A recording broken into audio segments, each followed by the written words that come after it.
Hey, everybody. Welcome to another Zoom interview. I'm super excited for you guys to meet my guest today. My guest is Greg Key.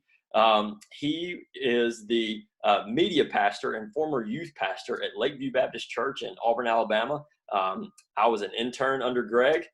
We won't argue about whether or not I was his favorite intern because we all know that's true. 100% true. 100% That's right. true. See? He's my mentor. He's a good buddy of mine, so I'm super excited for you guys to get to hear from Greg today. So, Greg, how's everything down at Auburn? Well, it's God's country down here, so everything's Amen. holy and righteous. But no, man, it's like everybody else, dude. Just try to figure out how to navigate the most awkward time in my life's history, for sure. Yeah. Well, hey, dude, I'm super excited that you're my guest today, just because I know you got a lot of wisdom and been in youth ministry for a long time. Is that what you call all this gray hair? I'm waiting for mine to get there. So let's talk a little bit about I know from conversations that you and I had back when I was at Auburn, and have continued to have a big thing that you are very adamant about is just the priorities of families and prioritizing church and balancing school and extracurriculars in church. So talk a little bit about the problem of priorities and kind of navigating that. Yeah, dog, for sure, man. So I got 3 teenage kids. Got from 12th grade down to 6th grade, and they're all involved in stuff, man. And man, it's hard. It really is. I grew up in the Ice Age, and so it's extracurricular things require more out of students and families now than they did, say, 10, 15, 20 years ago. So yeah, there is a real challenge, man. And even as a youth pastor, I ran into the dilemma of my kids being involved in things that kept them from a weekly meeting that I was leading.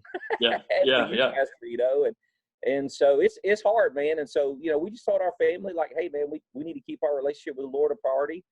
We need to keep our relationship with a local church a priority, even if I wasn't on staff at a church, because you can't read through the New Testament and not see page after page about how we worship together collectively. God, I told my kids, I said, look, God's given you spiritual gifts that Paul says is used to edify the church. But if we're not plugged into a local church, then how do you edify it with those gifts that you have? And so, so really it was just a matter of, man, we got to be plugged in at the level that we can be plugged in and not be Pharisees at the same time. Man, it is really hard. And so, man, there were seasons of life where, man, we would try certain things. Like my daughter, she did like school cheer and competition cheer, and the demands, like once we're in the middle of it, we realized the demands of both of those were greater than what we really wanted to do. So the following year, we just said, hey, look, unfortunately we got to pick one or the other. Yeah. And man, it's hard, man. If my kids only did things that didn't compete with church activities, then they probably wouldn't do any extracurriculars, at least here. Right. So trying to find that balance is hard, man. Also, too, man, knowing like if there's a season where my kids are involved in things and they're missing maybe like a midweek Bible study at church or something like that, I want to make sure that my kids are still connected to their youth leaders. They're still connected to their youth friends. It may be that we pick up some type of weekly devotion here as a family, to kind of substitute some of that. But knowing that the long-term goal is not, this isn't like the new norm. This is just like a small season that we're in until we can kind of get back. Does that make sense? Yeah. I think that's good. Yeah. Like you keep saying, like it is hard to find that balance. And I feel like a lot of parents feel that tension of like, I want my kid to be involved in things because there's nothing wrong with wanting your kid to be involved on a team or in a club or anything like that. But at the same time, like living in that tension of, all right, we're not just going to punt on our responsibility as believers to be plugged into the local church. Yeah, for sure. And walking that balance. And I think a lot of it, and you and I have talked about this before, is just the heart behind it. Like if you're like, if one day when Cole grows up, if I'm shoving him at every sport in hopes that one day he becomes the next Mike Trout or LeBron James, when the odds of that happening are very, very low, but the odds of him becoming a husband and father are very, very high. And we need to funnel him towards Christian community that will, encourage those things to come out of him, those godly traits. Then, that's it's the heart behind it, and having a pecking order for sure. Yeah, for sure. That's awesome. Yeah. So talk a little bit about now, you were in youth ministry for longer than I've been alive, maybe not that long, but Ham, Shem, and Japheth were my first youth when they came off the ark, man. So they were a joy to have, man. So let's talk a little bit about like the importance of parents being involved in student ministry. Oh yeah, for sure, man. Like obviously, man, of course we're in a college town, so obviously, man, there were young studs like yourself and Kurt and other guys, and girls that could invest in the lives of youth. But man, the truth is, like college age kids or young adults, there's a factor of wisdom and knowledge that comes from parenting that you don't have when you're younger.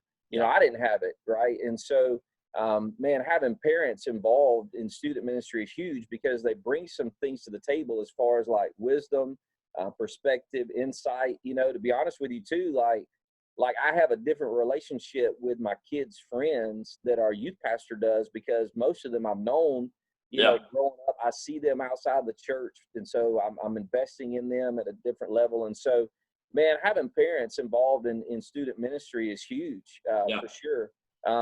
As a parent too, like when I'm involved, I know more of what's going on as well. So that way, like when I'm having conversations with my kids, some of those transitions into church things, or even like a topic that was brought up in youth ministry, I kind of know what's going on because I'm involved. So to me, student ministry is not a do I pick younger people, do I pick parents, but a both and. Because they bring a perspective to the table. But now, to be honest with you, man, shoot, I can't even jump at a trampoline park without having to have surgery. True story, by the way, right? I can't either. So obviously, like, I'm not going out and shooting hoops with somebody unless I want to be on a walker for a month. So there's some dynamics there, but parents have always been crucial to student ministry, man, for sure.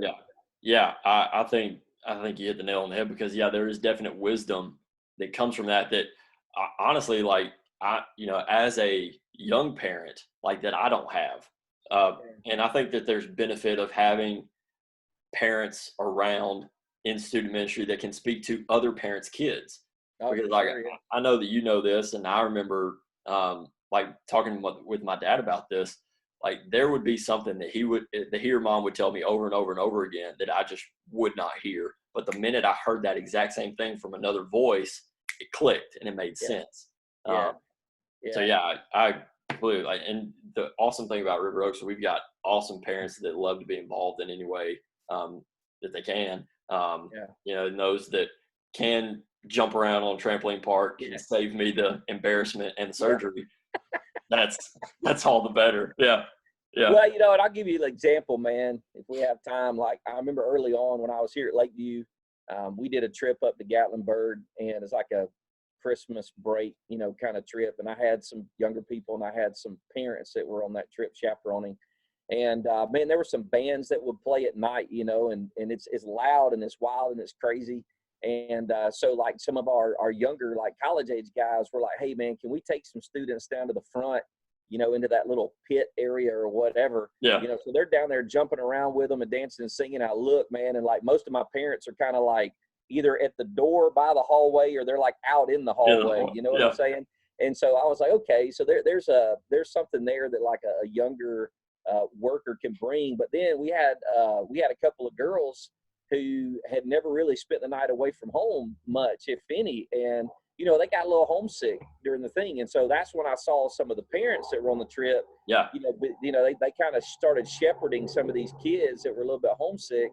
And, there's an element of that somebody without kids can't really relate to or understand. And so that's when I kind of saw firsthand, like this mix of both and is pretty crucial, not just for events, man, but just, all aspects. And of course, man, you got the teenage boys that are knucklehead.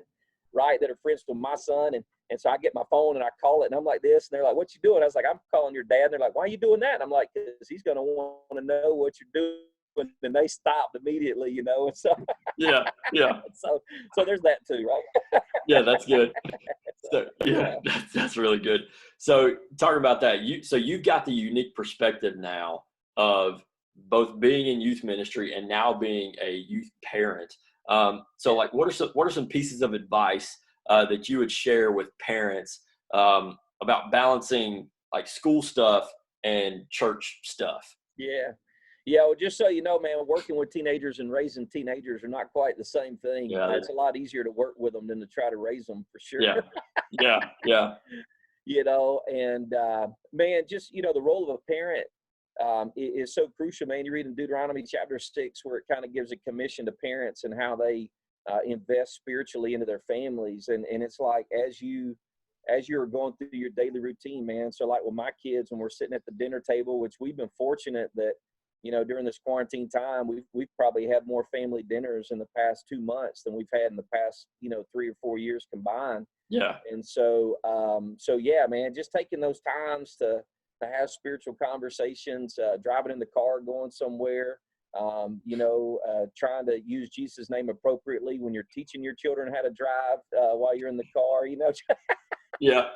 Yeah. No, but so, you know, it is hard, man. So it's kind of one of those things where, like, man, that's where, like, you know, parents have because you're involved with what your kids are going on, man. You have that travel time. You got that time where you're at their event.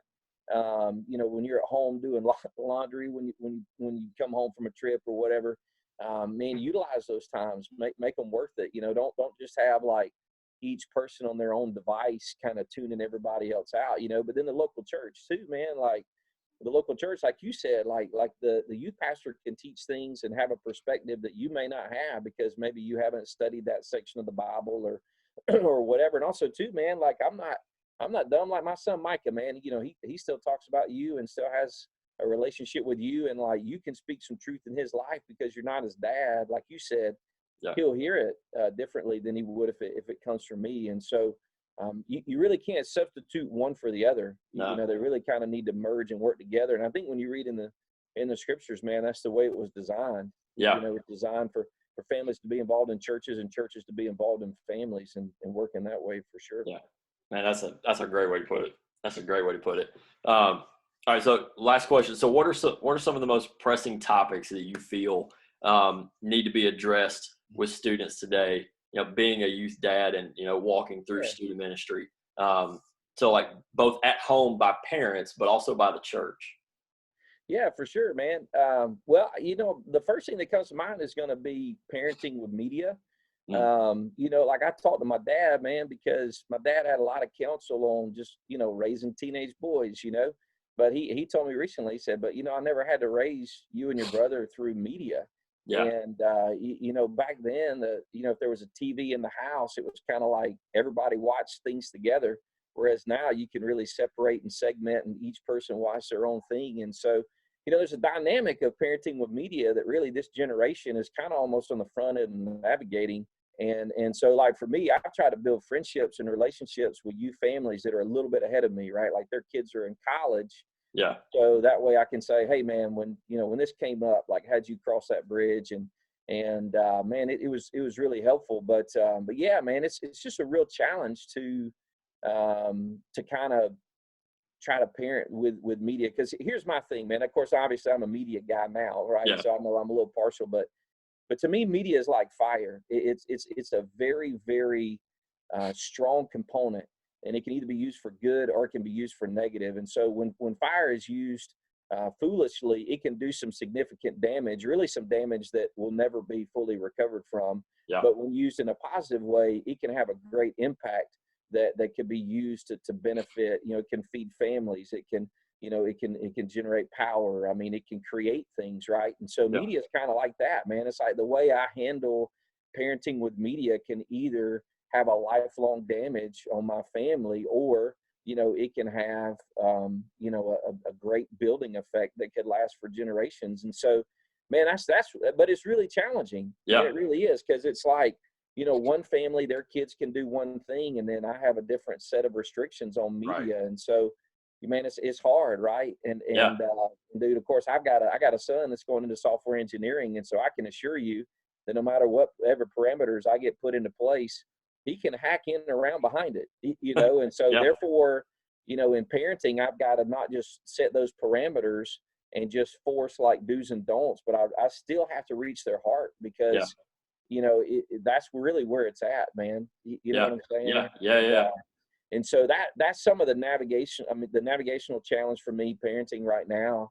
And so the way a church, I think, can help is like you as a youth pastor, like when I'm kind of sharing with you about some things I've got going on with my kids, and I want to encourage parents to do that, right? Parents, be open and honest with Drew, because he's there to love you, man, and to help you. And so, man, let Drew connect you with other families, right? So, like, I may share that with you, and you'll say, hey, look, man, just so you know, like I was talking with Family X the other day, and they're kind of going through some of that with their son too, and then you can help link those families together. Yeah, man. Because, man, it's a village, bro. Yeah, for sure. Yeah. Yeah, please. I would love to do that. And that's part of the covenant community of believers, is like coming alongside and helping each other, bearing one another's burdens. Absolutely. Yeah. And of course, you gotta be a little careful with that too, man. Like some people, they have a tendency of struggling to keep things confidential, right? And some people a little bit more reserved because they may have been burned in the past. So I get it, man. But my word to parents is just like, man, you're not alone. Like every struggle you're running through, man, somebody else is running through it too. And I've seen that both as a youth pastor and as a youth dad. And so somebody said one time, man, they said probably the conversation you want to have the least is more than likely the conversation you should have the most. Yeah. And so that's with my kids, right? Like the awkward conversation that I'm trying to see, like, can that thing just take care of itself? It's not going to. No. Yeah. I've got to have that conversation, right? And the conversation I want to have with you as my kid's youth pastor, it's like the conversation I want to have least is probably the conversation I need to have the most, Yeah. And just go from there for sure. Man, that's gold. That's awesome, dude. Yeah. Man, I appreciate it, dude. I appreciate your time. Appreciate your wisdom. Now it's time for the lightning round. Come on, baby. Get some, there you go. Put those guns away, man. Sorry, man. You say lightning, I just go. All right. They're more like cap guns, though, man. Water guns. Yeah. Right. All right. So, what's been your go-to quarantine snack? Insomnia cookies. Insomnia cookies. It's a company here in town, man. You can order it on the app, and man, it's of the devil, but it tastes like heaven.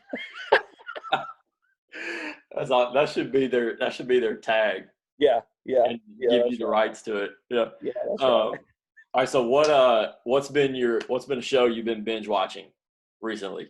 Ooh, dude. Man, I tell you what, dude. Blue Bloods is, man. I love some Blue Bloods. There you go. Yeah. That's good. That's CBS, right? It is, yeah. But I just do it on like Amazon Prime or Netflix. There you go. Chicago PD. I liked it too, man. Okay, nice. Very cool. All right, what's your favorite theological book of all time? And the Bible doesn't count. Okay, I want everybody to realize that Drew Tuberville, as a youth pastor, just said the Bible doesn't count. I've said that to everybody. I hope your pastor doesn't. You're fired if you're at Lakeview. The Bible does count. All right, so what's your second favorite theological book? Man, Knowing Scripture by R.C. Sproul. Yeah. It fanned a flame to have a love for God's word. That was incredible, man. Yeah. Yeah, man. That's a good one. All right, if you could have dinner with any famous person, dead or alive, who would it be and why? Drew Tuberville. That's what I'm talking Because about. I miss you, buddy. I miss you too, bro. Oh gosh, man. Dude, I don't know. Okay, so categories. Somebody that's already in my life, be my grandfather, who passed away years ago. He had a huge investment in my life. I'd love to glean just a little bit more wisdom from him. Somebody that I've never met. Man, I don't know. It'd be so. I mean, Daniel blows me away, man. On how can you continue to love the Lord and serve the Lord in a way that honors the Lord in an environment that's just absolutely horrific. Yeah. That's a good one, man. Good answers, bro. I appreciate your time, man. Well, that's it. I love talking to you. It's good to see you. Hopefully we'll get down to Auburn soon once this all this stuff settles down. Hey, look, man, just hit the road that say all roads lead to glory, and just keep following all the signs that say come meet the Lord in his area. There you go, bro. Good deal, man. Appreciate it. Hey, you too, man. Good talking to you, brother. God bless you, man. All right, man.